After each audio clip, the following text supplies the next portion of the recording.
Hello, good morning. And then my group will be presenting on the effect of ballet dance to the gross psychomotor skills development of 8-year-old children with moderate cerebral palsy. So we are group 11. Our members are Esguerra, Pamintuan, and Smit. So the background of our study. So we all know that not all children are given the opportunity to independently mobilize and attend to themselves. So for our study, children with cerebral palsy are born with, there's an inability for them to accomplish daily routine tasks. So we all know that in early childhood education, dance is another way of medium or teaching and developing motor skills with students. So for our study, dance, especially the ballet genre, is exactly what we can help for those kids. It is means to teach children with CP as it may be a supplementary activity to develop with muscles for better gross motor development. Dance is an interactive physical activity that requires the integration of gross and cognitive skills in order to execute a move while following a dance. Statement of the problem. So as said in the background, kids by the age of 8 or preschool children should be able to take care of themselves, so self-help skills. But then there are those students, children with cerebral palsy who are not able to have the capacity to move along or dance along with their peers. So they go through physical rehabilitation so that they can be able to let themselves control their muscles.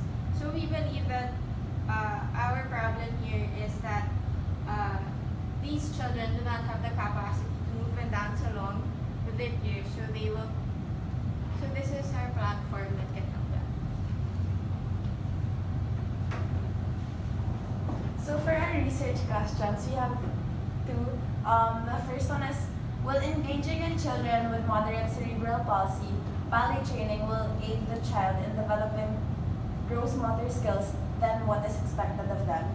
Second, through a dance therapy, will children with moderate cerebral palsy are able to accomplish the following routines individually? First, walking at most 10 steps without aid. Second, following a fast, slow, and syncopated beat. Third, picking up at most 10 pieces of toys from the floor. with this, our hypothesis is, through undergoing ballet training, children diagnosed with moderate cerebral palsy are able to accomplish the following tasks independently. First, walking without assistance. Second, picking up toys. And third, following a beat pattern.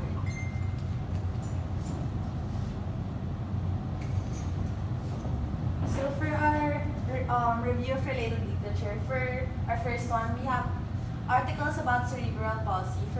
So for the first one, it is entitled Physical and Sedentary Activity in Adolescents with Cerebral Palsy. So in this article, it talks about how adolescent with cerebral palsy differs from adolescent without any disability or cerebral palsy. So studies show that in physical activity, of course, adolescents with cerebral palsy are low in intensity in the activities. Although if we talk about the sedentary activities, meaning the cognitive, like phones or iPads or anything like that, they're not that much. There's not much of a difference between adolescents with and without cerebral palsy. So it's more on the similar. So we're really looking at the physical activities in this article. That the cerebral palsy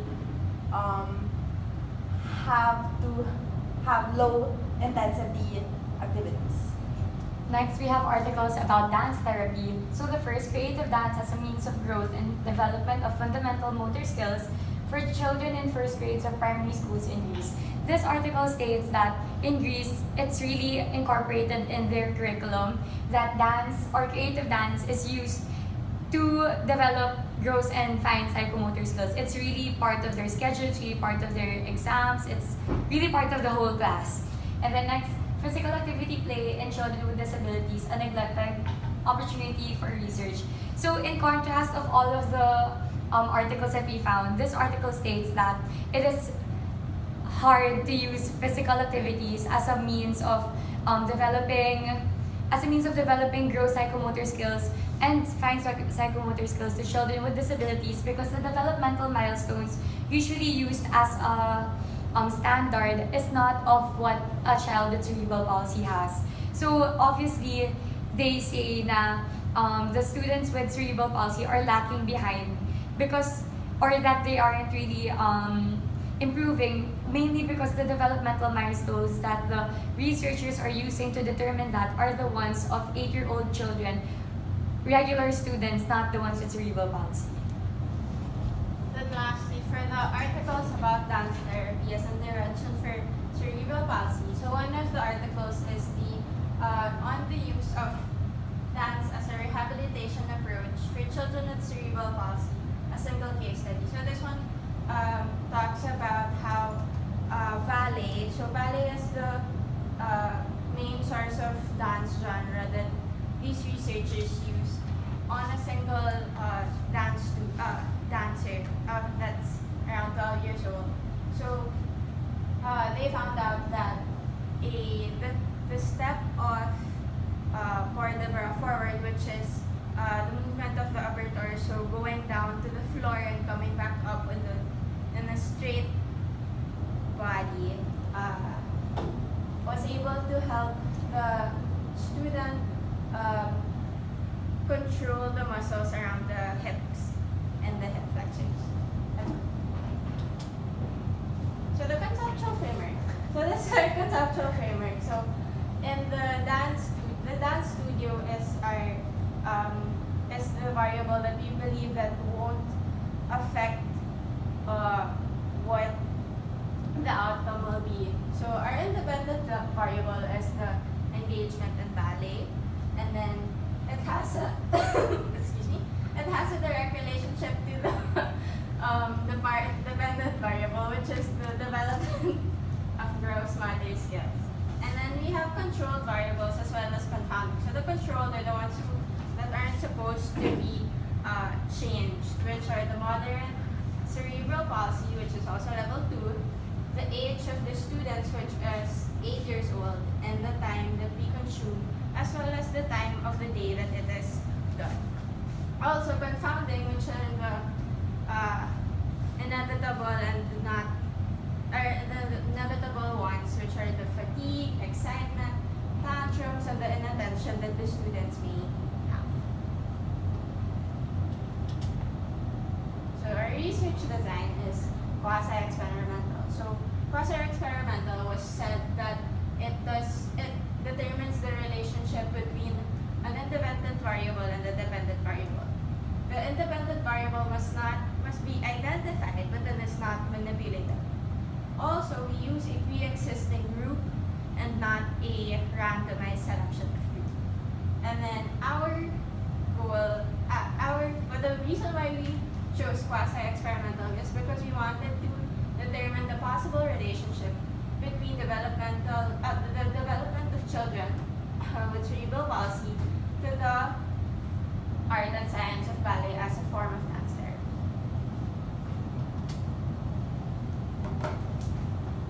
So for our sample, we may get from the Philippine Cerebral Palsy Incorporated.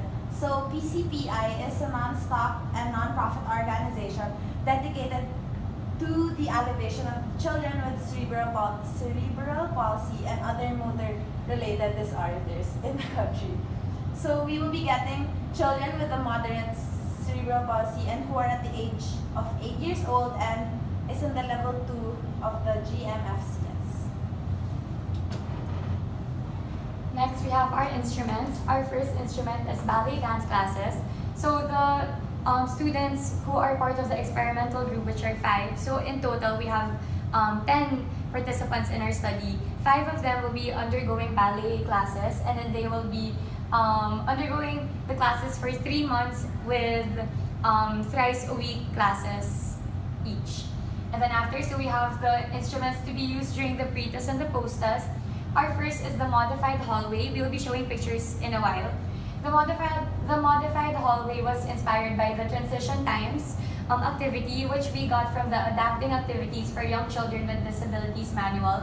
This activity, the modified hallway, aims to gauge the gross motor skills of a student, where the child with cerebral palsy is going to be walking along a hallway, and then the hallway is color coded.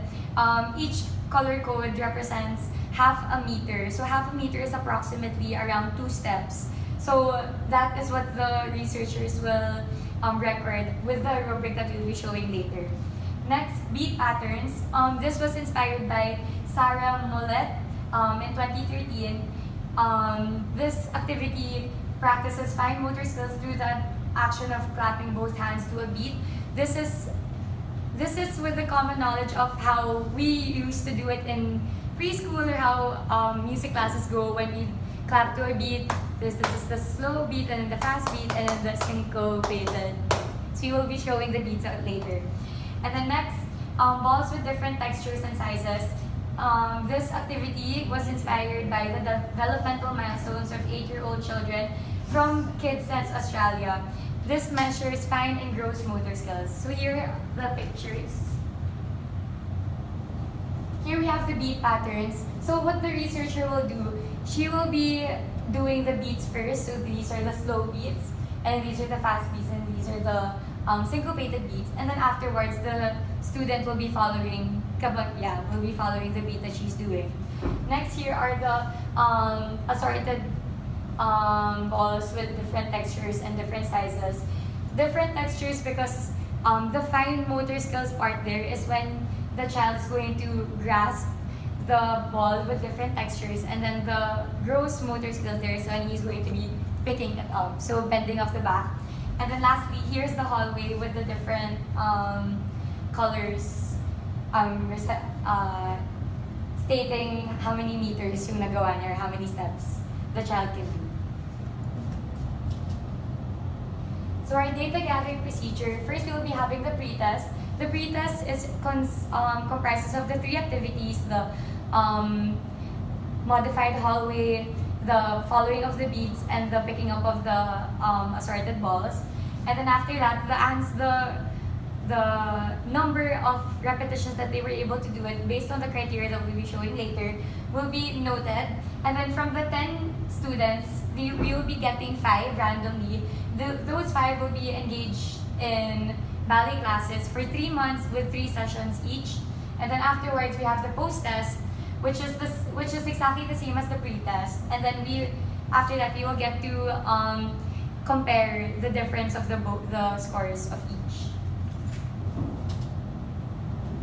So here's the data analysis. First, we have the walking without assistance, which is the modified hallway. 5 points is color. 1 point is color red. On the floor, this is red, yellow, orange, green, and blue. And then next, we have clapping while following a beat. The student will get 1 point if he or she was not able to follow, and then 2 points if he was able to follow the slow beat, 3 points able to follow the fast beat, 4 points able to follow 2 beats, so it can be a combination of the slow and syncopated, or fast and syncopated. And then 5 points if he or she was able to follow all 3 beats.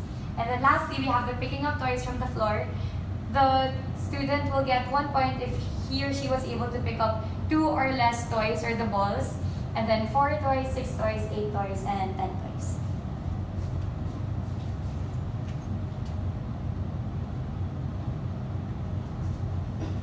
Okay, so for data analysis and review, so you will be, so before the intervention, we will be interviewing the parents.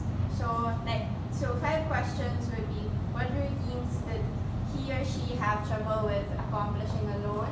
On a scale from 1 to 10, 10 being the highest and 1 being the lowest, how dependent is your child to you when accomplishing daily routines? What does he or she do when you are not around to help him or herself? Do you think that allowing your child to participate in ballet classes will be beneficial to their physical development? And do you think that participation in ballet classes will give your son or daughter the confidence and competence to accomplish routines by him or herself?